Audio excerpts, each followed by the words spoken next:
ৰঙাগড়া এই আপুনি কোন ব্ৰাঞ্চৰ হয়? Tinsukia district Rangagora branch. Morning 4:50 মানত আজি আহি পালোহি হৈ গ'লোঁ কাৰণ কালি গোটেই দিনটো জাৰ্ণিৰ পৰা ভাগৰ টোপনি ক্ষতি। হাতত ব্ৰাছ লৈ লৈছোঁ, এতিয়া ব্ৰাছ কৰিম আৰু বেছি সময় ৰখি নাথাকোঁ। ব্ৰাছ কৰিবলৈ আছে, ব্ৰাছ কৰি ল'ম আৰু ব্ৰেকফাষ্ট আছে, ব্ৰেকফাষ্ট কৰি মেলি যাম, কলেজ যাম, দেখুৱাই দিম সকলো। গুড মৰ্ণিং এভৰিৱান, আশা কৰোঁ সকলোৱে ভালে আছে, মোৰো ভালেই আৰু।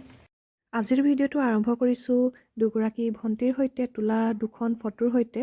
আৰু মোৰ যাত্ৰাটো আছে গুৱাহাটীৰ অভিমুখে কৰা এদিনীয়া এটা যাত্ৰা। ৰাতিপুৱা বহুত সোনকালে গুৱাহাটী পালোহি আৰু পাই আমি ডাইৰেক্ট ISBT ৰখি দিছোঁ কাৰণ এতিয়াও আন্ধাৰ হৈ আছে আৰু অলপ পোহৰ হোৱালৈ বাট চাই ৰখি দিছোঁ।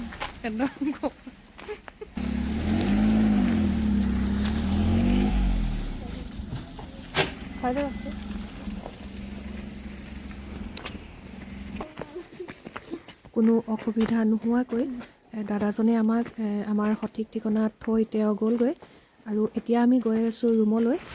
তিনিজনী হাততে 3টা বেগ আছে, হয়তো আজি থাকিব লগা হ'বও পাৰে বা ৰিটাৰ্ণো হ'ব পাৰোঁ, সেইটো সময়ত দেখা যাব। আৰু এতিয়া যাওঁ আমি ৰুমলৈ।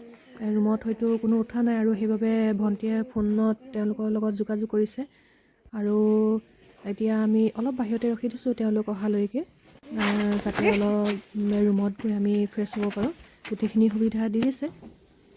3 ঘণ্টাৰ পাছত আমি এতিয়া পূৰা ৰেডি হৈ গ'লোঁ। গা পা ধুই জাষ্ট ৰেডি হৈছোঁ, এতিয়া ব্ৰেকফাষ্টটো কৰি লওঁগৈ। বাইদেৱে পানী ছাপ্লাই দিছে দেই।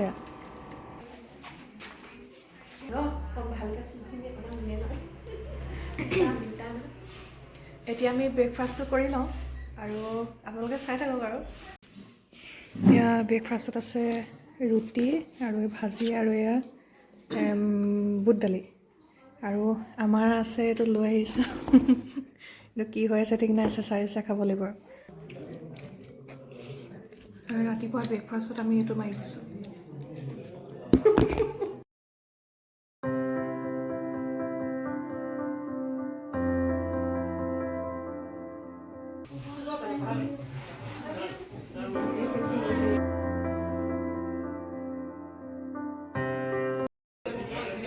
ট্ৰেইনিং জাষ্ট শেষ হৈছে, এতিয়া লাঞ্চ কৰি লওঁ।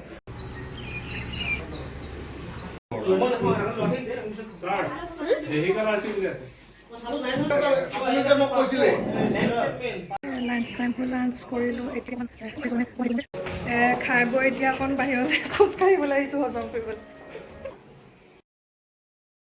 ৰঙাগড়া ব্ৰাঞ্চ। আপুনি কোন ব্ৰাঞ্চৰ হয়? Tinsukia district Rangagora branch. লগ পাই ভাল লাগিলে দেই। থেংক ইউ আৰু আমাৰ ঘৰৰ ওচৰো। আৰু তোমাৰ কোৱা? ভণ্টি হয় দেই, টেঙাহাটৰ। একদম বৰ ধুনীয়া ভণ্টি হয়। অকণমান ভাত খাই মেলি ল'ৰা অকণ খোজকঢ়াই দিছোঁ তাই। আকৌ খাব লাগিব নহয় গধূলিকৈ। মাছ খুৱাইছে, মাংস খুৱাইছে, কিমান যে কি খুৱাইছে ন। অলপ ফটো ছেশ্যন আনিলে, ফটো তুলি ল'লোঁ।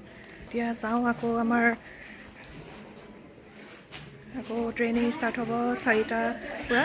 4টা আৰু বেছি সময় নাই, 1 ঘণ্টাৰ কাৰণে লগৰগৰাকীয়ে মোক চিঞৰি আছে আৰু 1 ঘণ্টা ট্ৰেইনিং হ'ব। এতিয়া আকৌ গৈ আছোঁ। আজিৰ দিনটোৰ কাৰ্যসূচী ইমানতে সামৰণি পৰিলে আৰু মোৰ ভিডিঅ'টো সমাপ্ত কৰাও সময় আহিলে কাৰণ ঘৰ উভতাৰ টিকেট বুকিং হৈ গ'ল। আমি ভবা নাছিলোঁ হ'ব বুলি আৰু হৈ গ'ল। আৰু আজিৰ ভিডিঅ'টো কেনে পালে জনাবলৈ নাপাহৰিব কিন্তু, আৰু লগতে লাইক, ছাবস্ক্ৰাইব আৰু শ্বেয়াৰ কৰি দিব। আৰু শেষত দুকপিমান ফটো সাঁচি ৰাখিলোঁ। তেন্তে আজি আহোঁ, বাই বাই।